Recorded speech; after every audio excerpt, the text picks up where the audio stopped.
Hey guys, bringing you a deck list from the OTS championships down in Mega Games today. I ended up playing Purrely and went 4-1 in a 5-round tournament. So yeah, just thought I'd bring you a deck list and show you how I played today and what my matchups were and stuff like that. So let's get into it. I've got, so your normal package, you got 3 Purrely and 3 Purrely. Obviously, these are the main engine cards of the deck. Searches, my friend, and Street as well. Probably 2 best cards in the deck, I'd say. And then Purrely, your backup. I like this one better than this one. Like being able to attach from the grave is a lot better than from hand, in my opinion. So, but pretty standard. And then for the monsters that are not Purrely monsters, I got 2 Fenrir. I do want to play 3, but I feel like 2 is very viable for my deck. I don't have room for the 3rd, but this never bothered me once. I liked having 2. And helps break boards going 2nd as well. And for the hand traps, we've got 3 Nib. This was MVP today. I love this card in the main deck. Most of the time I sided it out going 2nd or 3rd because I wanted to see other things in my sideboard which were better. 3 Ash Blossom, pretty standard, and 3 Veiler. So I chose Veiler over Imperm because I'm drawing off Sleepy Memory for Purrely. This is live all the time, drawing it off Sleepy. Whereas in Imperm, I was getting stuck, not being able to activate it. Yeah, Imperm's a good board breaker going 2nd, but this coming clutch more than Imperm did. So this was very viable for me today. And I don't think I'd ever change it. I dropped Imperm altogether. I didn't like the card at all. And then into the spells, we had obviously your 1 Delicious, your 3 Happy Memory, 3 Sleepy, 3 Pretty, 3 Street, 3 My Friend. Just, you need to run all of them in Purrely. Yeah. It's pretty standard for the Purrely deck. And for the other spell cards, I ran 1 Thrust, 1 Talents. This is, I like this ratio. I didn't like it. I didn't want any more than this. I seen them when I needed to, and that was the best thing ever. I would never change this. And most of the time, I actually sided these out today. So the stars pretty much align for you for when those come up. Yeah, so pretty much these cards were really good today against a lot of decks when I seen them, but I never relied on them, and they were great today just as one-offs. 2 Pot of Prosperity.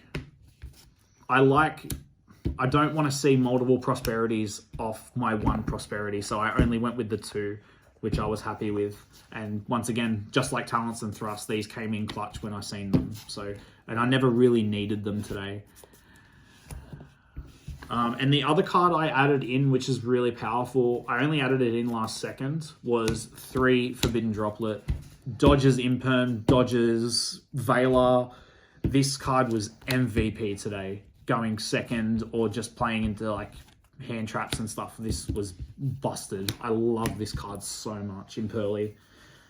With the amount of spells you get from the deck, being able to summon multiple copies, this is never dead. And if you draw multiples of it, you can just discard it off the Purrely spells.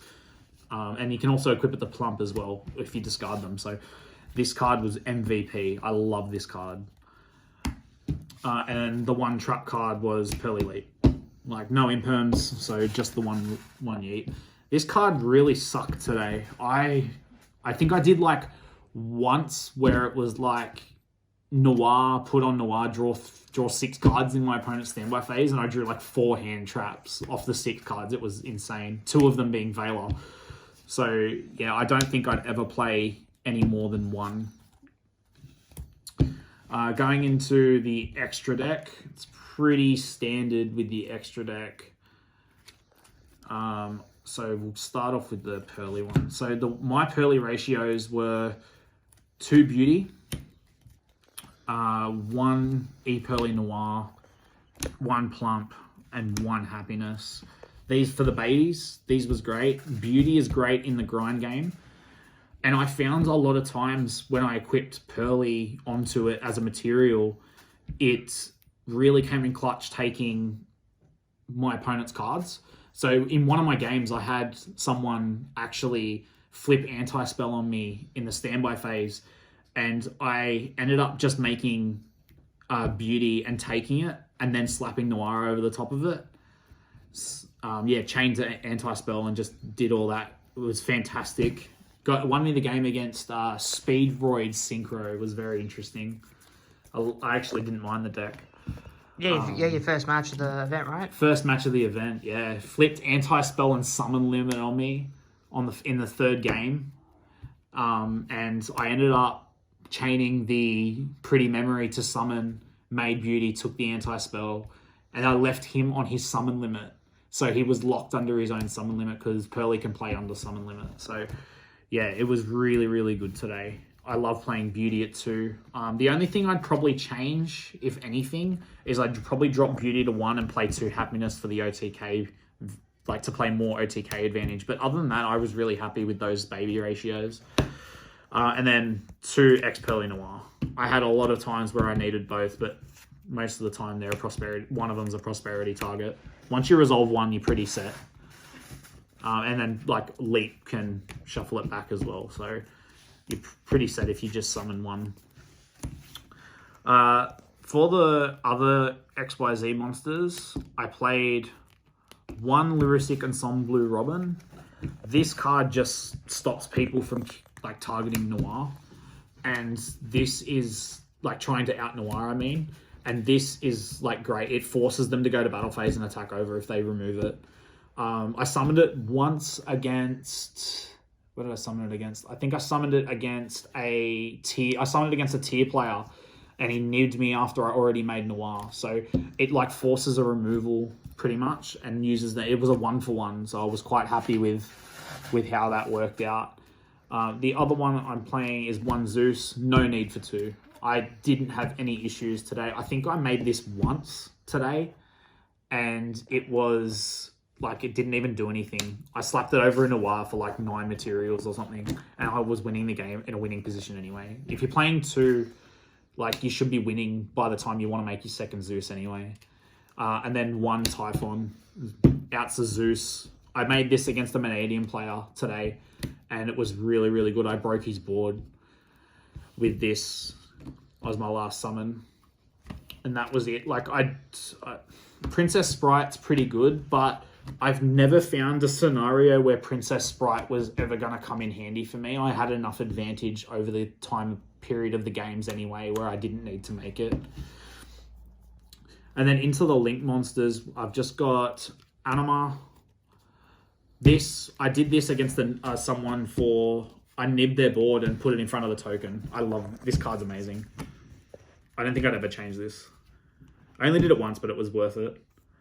And then for the Link 2s, we've got IP and Dark. I'll show you, like, IP was really good. I made it once. And Dark is for Goddess. So Dark is to, like, take their monster, make you Goddess. And this is for the mirror match, because I don't really have a way to out a Noir. So this is my out to Noir in the mirror, which I never come up across, thank God. And then like 1 unicorn for the IP. I'm poor, I don't have SP, so this is the next best, and it's collector's rare, so why not?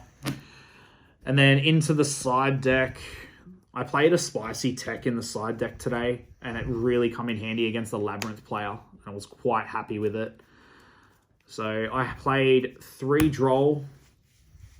This was essential. I sided it in nearly like most games. This was really good today. And instead of playing the Bestials, I play 3 DD Crow. I do like the Bestials, but I feel like DD Crow has more versatility on the spells and trap cards in matchups. Like I played this against Makenko, and I banished one of their spells from the grave, which let them summon a Makenko or something, and it was really, really good. The other spicy tech I put in was triple Denko Sekka. this card was amazing today. I summoned it like twice, and it stopped my opponent dead. In Purrely, you don't need your normal summon.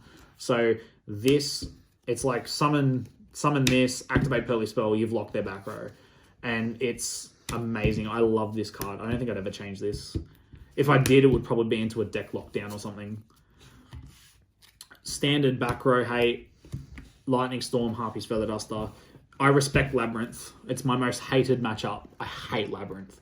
So Denko and the Denkos and the Lightning Storms are like for the Labyrinth matchup. This comes in clutch against Rescue Ace as well. Thankfully, I didn't see any today. Yeah, so I respect the Lab matchup with these cards. And then the last but not least, Summon Limit. This card came in clutch against Vanadium. It came across against the Speedroid Synchro player. This card won me like so many games today. You sit on Noir and they can't out it. So, and you can send it with Pretty Memory to equip one of their cards, and then you out it yourself.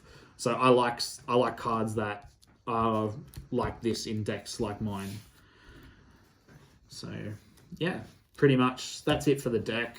I had my first matchup was Speedroid Synchro, and I won 2-1 against that. Second matchup was Makenko, and I beat that in time, 2-0 in time. Vanadium was third. I lost in game 3 to Vanadium. I summoned Limit him, but I broke his board doing it. I summoned Typhon and I ended up breaking his board, which was pretty good. He said to me I was the only person to break his board all day, so I was pretty happy with that. I did lose the game, but I was okay with it because it was such a good grindy match. Fourth was Labyrinth. I summoned Denko, stopped him dead, couldn't do anything. And then game 5 was Tier. Ash, drawing like Veiler and Ash on Sleeping Memory against the Tier really, really helped. So yeah, I was really happy with how this deck performed. I don't think I'd change it for anything. So yeah, I ran third in the OTS championships today. Got my invite with this deck. So yeah, pretty happy with how it performed. Any last words? Yeah, I got some shout outs from Tony, Josh, Luke, all helping me test over the weekend for the OTS. Other than that, yeah, I was pretty happy with how the event played. On to the WCQ.